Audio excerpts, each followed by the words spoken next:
When you think about focusing, right, you think, well, focusing is saying yes. No. Focusing is about saying no. Focusing is about saying no. And you've got to say no, no, no. And when you say no, you piss off people. And they go talk to the San Jose Mercury, and they write a shitty article about you. You know? And it's really a pisser.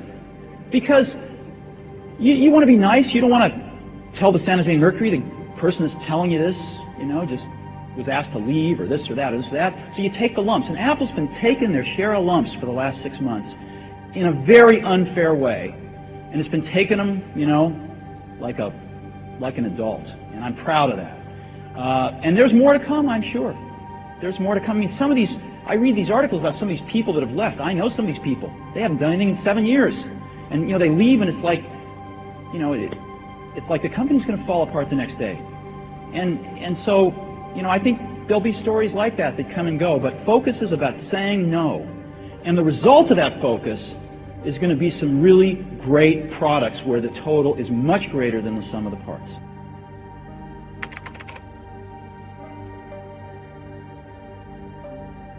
I made a decision when the computers started to become omnipresent, and so that would have been about 1993, that I was going to spend a year, and that was the first year that I was teaching in Boston, pretty much doing nothing but figuring out how Intel 486s worked. And it meant there was a lot of other things that I had to put on hold, but I did become a competent computer user, and I'm pretty fast. But, you know, my son, it's just annoying as hell to watch him on the computer and on the phone, and my graduate students as well, because they're so much faster than me that it's not even funny, and I'm not really accustomed to being slower than someone else in the room. And so, you know, if I had children now, the one thing I would bloody well make sure that they knew was how to use a computer, how to program, man. Because if you're smart and you can use a computer, you are so much smarter than you are if you're just smart that it's not even funny. You know, and you talk to people, you see this in Silicon Valley all the time, you talk to people who are expert computer users, they are so bloody powerful, it is just beyond belief. So, and that's going to do nothing but expand, right? Because Moore's law is not dead, and computers are doubling in power every 18 months, and who the hell knows where that's going to go.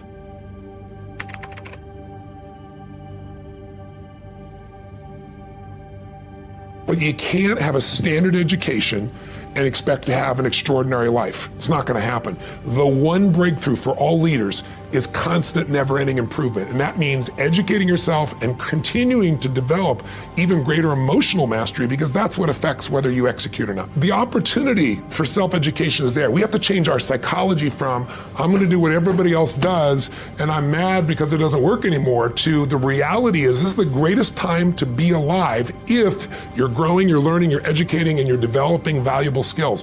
It's like, if you go to work for McDonald's, I don't know, I think the average I read recently is $7.75 an hour in the United States working for McDonald's. The skill sets, the value you provide can be taught to anyone in about 20 minutes. Instead of complaining, you gotta say, where are the skill sets valued in the marketplace? And how do I work harder on myself than anything else? Because if I become more valuable, then I will be able to give more, do more, and change more. When I interviewed Warren Buffett, I asked the most important investment he ever made in his life. You know what he said it was? I was thinking all the companies he'd done, you know. He said, Tony, go into Dale Carnegie. I said, what? He goes, because by developing myself, that's the most important investment. Those skill sets, learning how to persuade, learning how to speak, learning how to influence, all my ideas would have died on my lips if I hadn't been able to influence, and I learned it from that little course. Most valuable thing I ever did in my life, he said.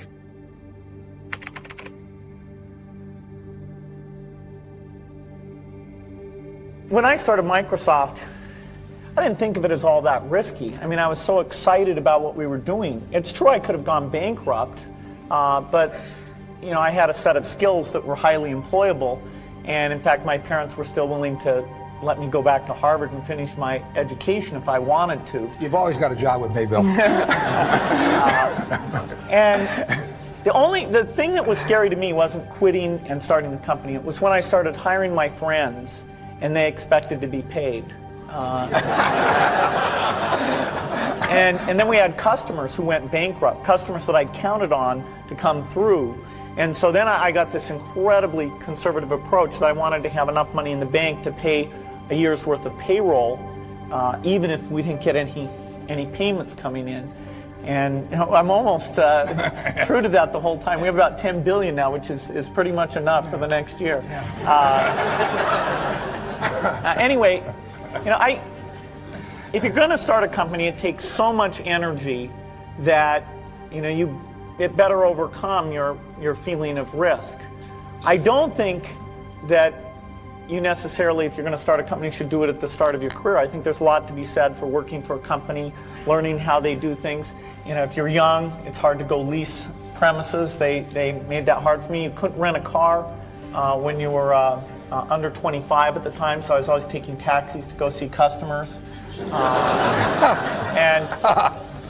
The people would, people say, well, we're going to go have a discussion in the bar. Well, I couldn't go to the bar.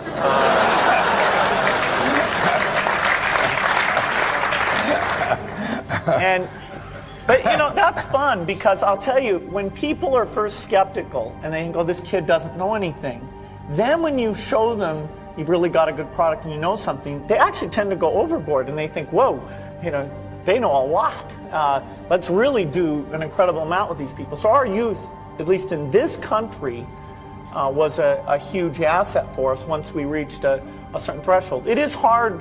It's hard to hire older people because they'll be a little bit conservative about whether they should come and take the risk.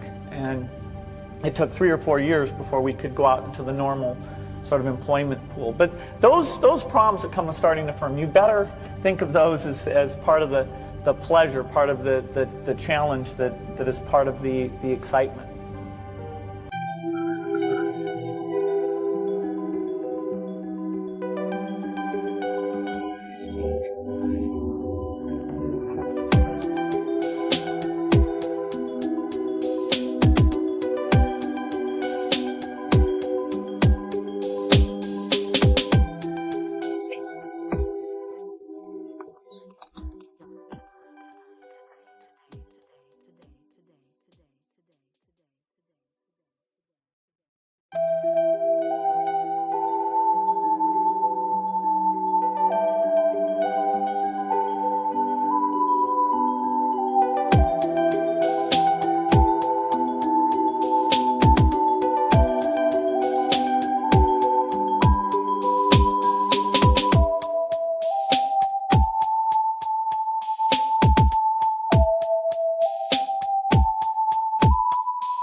You must find a way to serve. Martin Luther King said that not everybody can be famous, but everybody can be great, because greatness is determined by service. Now, we live in a world where everybody wants to be famous and where we admire people for just being famous. We think being known brings us value. The truth is, all of that will fade in time. In 3 years, you won't be able to name the housewives of Atlanta. The real truth is that service and significance, service and the significance that you bring to your service is that which is lasting. So to be able to, whatever your occupation or job or talent or gift is, our honorees today getting doctorate degrees, to apparently opposite fields, HIV and AIDS and the spoken word. But what they have in common is service, using the spoken word in service to community and the world, using your knowledge and information about HIV and AIDS and medicine in service to the world. And if you look at all the most successful people in the world, whether they know it or not, they have that paradigm of service. Everybody's talking about Mark Zuckerberg and IPO. Service. Jay-Z rapping. Service. Through the word, to people, through song.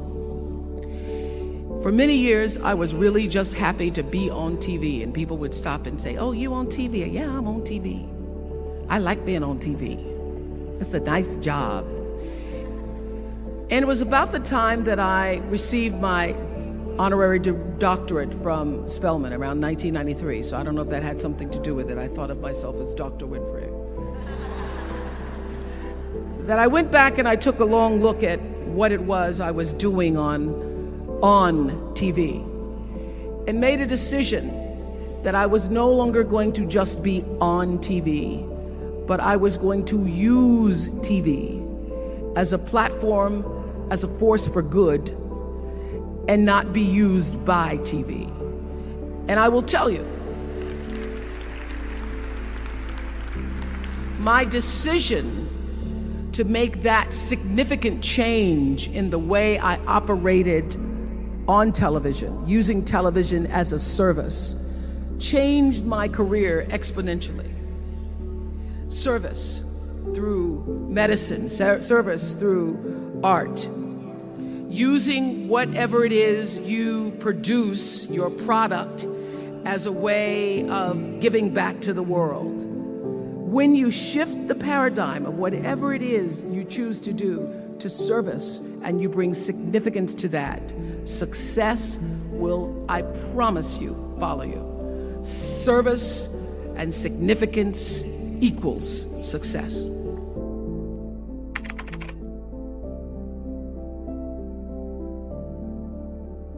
People say you have to have a lot of passion for what you're doing, and it's totally true. And the reason is because it's so hard that if you don't, any rational person would give up. It's really hard, and you have to do it over a sustained period of time. So if you don't love it, if you're not having fun doing it, you don't really love it, you're going to give up. And that's what happens to most people, actually. If you really look at the ones that ended up, being successful, unquote, in the eyes of society, and the ones that didn't, oftentimes it's the ones that are successful loved what they did so they could persevere when it got really tough. And the ones that didn't love it quit because they're sane, right? Who would want to put up with this stuff if you don't love it? So it's a lot of hard work, and it's a lot of worrying constantly. And if you don't love it, you're going to fail. So you got to love it, you got to have passion.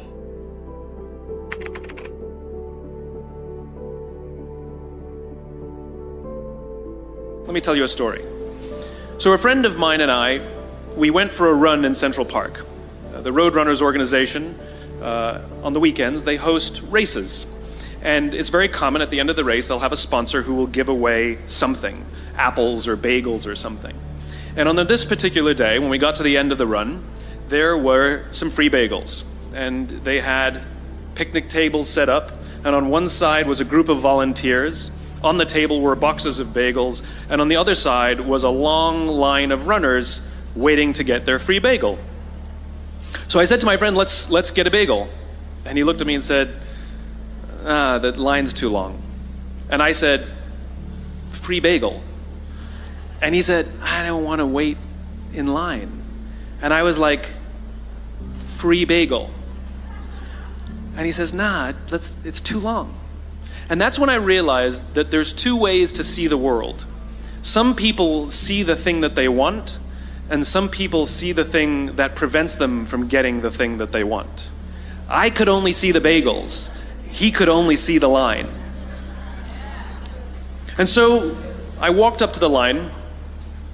I leaned in between two people, put my hand in the box, and pulled out two bagels. And no one got mad at me, because the rule is you can go after whatever you want. You just cannot deny anyone else to go after whatever they want. Now, I had to sacrifice choice. I didn't get to choose which bagel I got. I got whatever I pulled out, but I didn't have to wait in line. So the point is you don't have to wait in line. You don't have to do it the way everybody else has done it. You can do it your way. You can break the rules. You just can't get in the way of somebody else getting what they want.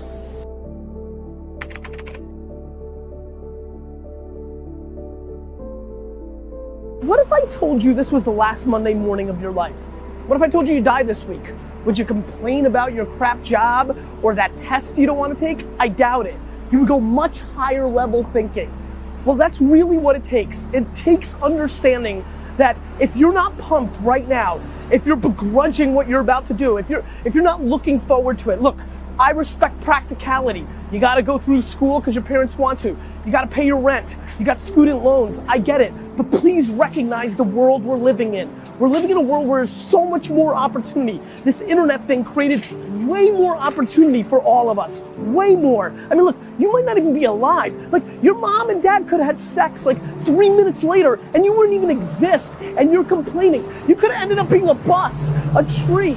I just don't get the mentality of being head down sad on a Monday morning. I'm gonna make Monday morning my bitch. I'm gonna make you Saturday Monday morning. That's what I wanna do every morning, and that's what I want from you. Please take a step back and think about how awesome it actually is. And then recognize that you can attack the world in a totally different way because you were lucky enough to be born during this era.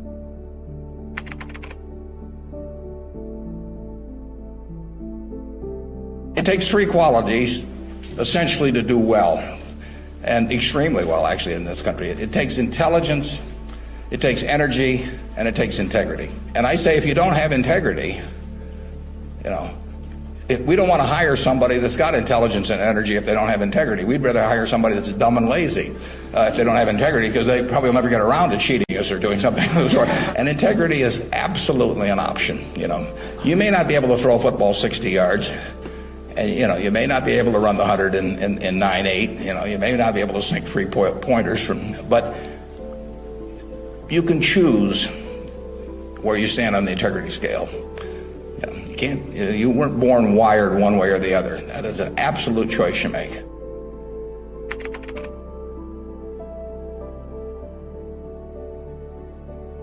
If there was one concept that I would suggest to people to take a daily confrontation with, is fear.